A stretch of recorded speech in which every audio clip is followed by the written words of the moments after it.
Corona virus की वबा के बाद पाकिस्तान में जहां दीगर अशिया की ऑनलाइन ख़रीदारी में इजाफा हो रहा है, वहीं कुर्बानी के जानवरों की ऑनलाइन ख़रीदारी में भी इजाफा हुआ है। अब इससे कई लोगों के जहनों में ये सवाल उठता है कि कुर्बानी का जानवर क्या ऑनलाइन ख़रीदा जा सकता है या ऑनलाइन कुर्बानी शरीयत में जायज़ है। वबा के दिनों में कुर्बानी के हवाले से क्या इस्लामी अहकामात हैं और क्या कुर्बानी किए बगैर जानवर की रकम या नकद जो है वो सदका करना जायज़ है। इस पर हम बात करेंगे। हमारे साथ इस्लामी नज़रियाती कौंसिल के चेयरमैन क़िबला अयाज़ साहब मौजूद हैं। अस्सलाम वालेकुम डॉक्टर साहब। अस्सलाम वालेकुम। ठीक ठाक हैं सर? अल्हम्दुलिल्लाह आपकी दुआ। सर ये बताएं कि लोग आजकल क्योंकि वबा है और लोग बेरोज़गार भी हो रहे हैं, लोग एक दूसरे की मदद भी करना चाह रहे हैं, क्या कुर्बानी के पैसे मतलब आप जानवर ना ख़रीदें, किसी को पैसे दे दें, नकद दे दें, ये जायज़ है इस्लाम में? बिस्मिल्लाहिर्रहमानिर्रहीम। बहुत अहम सवाल है। इसकी वजह यह है कि कोरोना वायरस के बाद पूरा जो लाइफस्टाइल है, ज़िंदगी की सूरत हाल है, वो बदल गई है और अब लोग ख़रीद व फ़रोख्त के लिए ऑनलाइन की तरफ जा रहे हैं। तो जो आपका सवाल है कि पैसे देना बग़ैर कुर्बानी के, यानी जानवर के को कुर्बान किए बग़ैर, इसका तो उलमा ने इजाज़त नहीं दी, क्योंकि असल शिआर जो है इस्लामी तारीख़ का, सुन्नत इब्राहीमी जो है वो कुर्बानी है। तो कुर्बानी तो ज़रूरी है। अब जो ऑनलाइन की मुख्तलिफ़ सूरतें इस वक्त सामने आ रही हैं, वो यकीनन उसमें कोई कवाहत नहीं है, बल्कि इस वक्त ये ज़रूरी है। अच्छा। इसकी वजह यह है कि अंदाज़ा ये है कि 15 जुलाई से जब ये ख़रीद व फ़रोख्त शुरू हो जाएगी तो इस बात का ख़तरा है कि लोगों का मेल जोल, लोगों का नज़दीक आना, करीब आना, ये बहुत बढ़ जाएगा और एक और लहर जो है उसका ख़तरा है कोरोना का। तो इससे बचने के लिए ज़रूरी है कि जो जदीद ज़राए ख़रीद व फ़रोख्त हैं, बशमूल ऑनलाइन और इज्तिमाई कुर्बानी, इसकी तरफ हम जाएं। ठीक है। अच्छा, अब इसमें भी दो तरह की ऑनलाइन कुर्बानी है। एक तो वो है कि आपने पेमेंट कर दी अपने कार्ड से या पैसे दे दिए और वो ही आपके लिए कुर्बानी भी कर देंगे और या तो गोश्त आपके घर आ जाएगा या आप उन्हीं को कह सकते हैं कि वो आगे बांट दें। और दूसरी सूरत ये होती है कि वो जानवर आपके पास लाकर ड्रॉप कर देते हैं और वो कहते हैं अब आप जाने और आपका जानवर जाने और आपने कुर्बानी करनी है।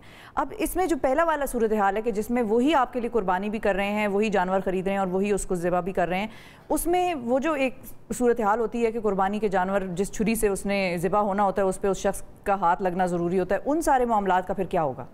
नहीं, ये ज़रूरी नहीं है, लेकिन यह है कि जो कुर्बानी का गोश्त है उसमें उस घर का भी हिस्सा होता है। तो अगर ऐसी कोई सूरत बने कि वो घर का हिस्सा जो है वो, या वो घर वाला बंदा, कुर्बानी करने वाला बंदा, वो ख़ुद जाके लाए, या अगर कोई सिस्टम ऐसा हो जो कि आजकल कोई मुश्किल काम नहीं है कि वो उस घर तक पहुंचा दिया जाए, तो ये तो ज़्यादा बेहतर है।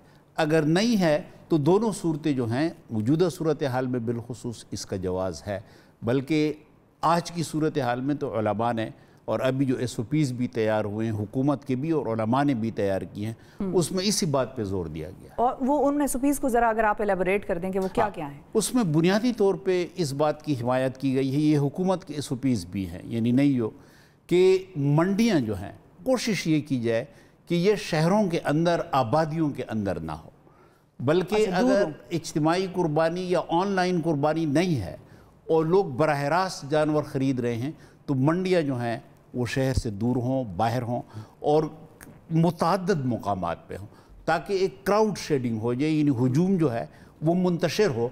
ऐसा ना हो कि बहुत ज़्यादा लोग इकट्ठे एक जगह आ जाएं। दूसरी बात यह है कि इस बात की सिफारिश की गई है, जो उलमा का एलामिया और SOPs हैं, उसमें भी यही है कि हमेशा से, बल्कि काफ़ी अरसे से ये एक तरीका है कि कुछ लोग जमा होकर एक ग्रुप बनाते हैं और बिलखुसूस मस्जिद उसका मरकज़ होता है, या जो मुकामी दीनी मदारस हैं वो इसका अहतमाम करते हैं। तो अब भी अगर ऐसा हुआ तो मुकामी दीनी मदारस जो हैं उनका एक बड़ा तजुर्बा भी है, उसको इस हवाले से उनसे मदद ली जा सकती है और फिर वहाँ की जो टीम होती है वो फिर बिलउमूम घरों तक गोश्त भी पहुँचाते हैं, या कोई एक घर का बंदा वहाँ जाके अपना हिस्सा ले आता है। बिल्कुल सही है। अच्छा, अब जो पहले हमने बात का आगाज़ किया था कि वबा के दिनों में कुर्बानी क्या हो सकती है या क्या आप किसी को जाके पैसे देते हैं, बहुत से लोगों को समझ में नहीं आ रहा। मुझे अभी भी प्रोग्राम के दौरान ही मैसेज आ गया कि इनसे पूछें कि जब हम ये कहते हैं कि कुर्बानी का गोश्त गरीबों में बांटें और सारा अपने घर में ही इकट्ठा करके फ्रीज़रों में और फ्रिजों में ना रख लें तो वो लोगों को बांटने वाला है, तो हम पैसे भी तो लोगों को ही बांटने के लिए दे रहे हैं, उन्हीं की मदद के लिए दे रहे हैं, तो फिर ऐसा क्यों नहीं हो सकता कि हम जानवर ज़बह करने के बजाय किसी को पैसे देते हैं अगर उसकी नौकरी नहीं है, ख़ास तौर पर आज के कल के दिनों में, या उनके घर में वबा आई हुई है, बीमारी है?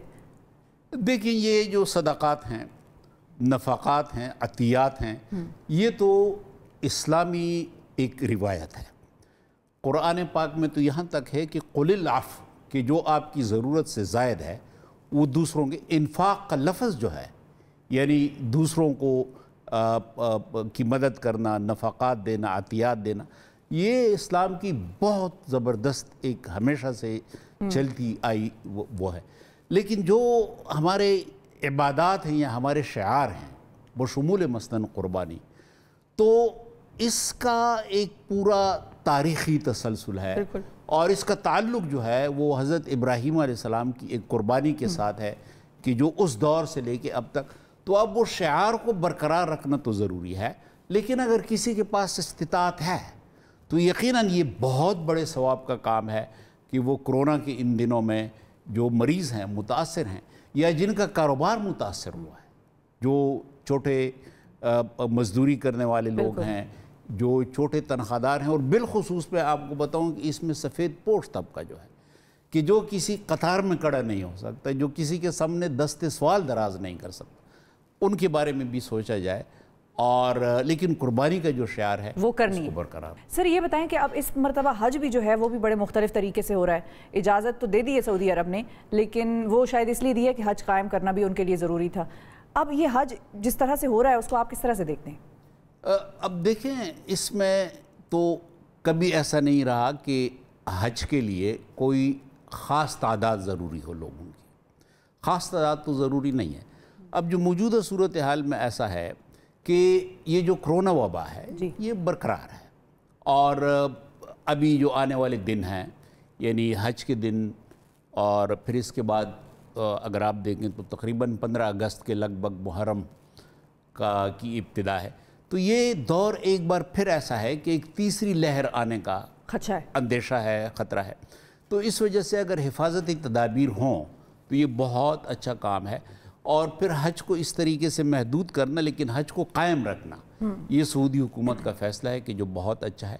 कुछ मुकामी लोग होंगे कि जिनको हिफाजती तदाबीर के साथ हज कराया जाएगा। इसी तरीके से ये फ़ैसला हुआ है कि बैरून सऊदी अरब से भी लोगों को दावत दी जाएगी या इजाज़त दी जाएगी, और उनको भी इन हिफाजती तदाबीर के लिमिटेड नंबर हज कराया जाएगा, लिमिटेड नंबर। तो ये अच्छा है। ये खुदा करे कि ये लहर जो है, ये दिन जो हैं, ये आने वाले जो हैं ईद कुर्बान और फिर हज के अय्याम जो हैं, और फिर इसके बाद मुहर्रम, ये भी खैर खैरियत से गुजर गए, और वबा के फ़रोग़ का जो अंदेशा है इससे हम महफूज हों। अच्छा, एक और भी ऑर्डर हम वहाँ पे सुन रहे थे जब मैं पढ़ रही थी हज के हवाले से, वो ये था कि खाना काबा के करीब किसी को आने की इजाज़त नहीं होगी। हिजर अस्वद का जो वो बोसा देता होता था वो उसके लिए किसी को इजाज़त नहीं देंगे। तो ये मामलात क्यों इतने, मतलब खाना काबा के करीब इसलिए कि लोग वहाँ पर आना चाहते हैं? हिफाजती तदाबीर है ना, क्योंकि आम तौर पर ये होता है, आपने देखा होगा TV पे भी, कि खाना काबा के नज़दीक एक बहुत बड़ा मजमा बन जाता है और फिर लोग हजर अस्वद पे टूट पड़ते हैं। तो यकीनन जब ऐसी कैफियत होगी तो वबा के फ़रोग़ और वबा के बढ़ने के जो वो हैं सूरत हाल है, इसी किस्म की कुर्बत से तो ये वबा जो है, जिस्मानी कुर्बत से तो ये वबा फैलती है। अच्छा, कभी माजी में हमने देखा है कि किसी वबा की वजह से हज जो है वो मौकूफ़ हुआ हो?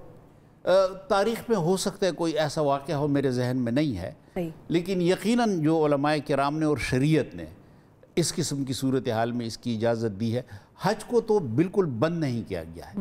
किसी दौर में ऐसे वाक़यात गुज़रे हैं कि तनाज़ात की वजह से हज को एक लिहाज से मौकूफ़ कर दिया गया है, लेकिन इस वक्त सूरत हाल जो है वो हज को मौकूफ़ नहीं किया गया, बल्कि हज में जो हाजियों की तादाद है उन पे पाबंदियाँ हैं, اور ان کو بہت محدود کر دیا گیا۔ صحیح۔ اچھا، اب جاتے جاتے ایک اور بڑی اہم چیز وہ یہ کہ عید کی نماز کے حوالے سے پچھلی مرتبہ بھی ہم نے آپ کے ساتھ بہت پروگرام کیے اور وہ ہم لوگوں کو چاہتے تھے کہ سمجھ میں آئے ان کو کہ بہت ضروری نہیں ہے کہ اگر آپ کے ارد گرد وبا ہے تو آپ جا کر نماز پڑھیں، اس حوالے سے آپ کیا کہیں گے لوگوں کو؟ وہی جو متفقہ ایس او پیز احتیاطی تدابیر کے حوالے سے حکومت اور علماء کا اتفاق ہوا تھا عید الفطر کے لیے، وہی عید الاضحیٰ کے لیے بھی ہیں۔ اس وقت بھی شہروں میں تو کافی حد تک ان ایس او پیز پہ عمل ہوا، دیہاتی علاقوں میں، دور دراز کے علاقوں میں نہیں ہوا۔ اور اس کے بعد پھر اگر آپ کو علم ہو، اور آپ نے یقیناً اس حوالے سے معلومات آپ کے پاس ہوں گی کہ عید الفطر کے بعد وبا کے اس میں جو لوگ شکار ہوئے ان کی تعداد میں بہت اضافہ ہوا۔ تو اب اس میں بھی یہی ہے کہ قربت سے گریز کیا جائے، فاصلے پہ کڑا ہوا جائے، خطبے کو مختصر کیا جائے، اور مسجد میں آتے وقت جاتے وقت جس طریقے سے مصافحہ اور معانقہ کرتے ہیں تو ان سے گریز کیا جائے، اور بہت انتہائی خوشگوار طریقہ جو ہمارے علاقے میں ہے کہ سینے پہ ہاتھ رکھ کے اور احترام کا اظہار کیا جائے۔ وہی اس عید قربان کے لیے بھی یہی ایس او پیز ہیں۔ بالکل ٹھیک ہے، بہت شکریہ ادا کریں گے ڈاکٹر قبلہ ایاز صاحب، آپ نے وقت نکالا۔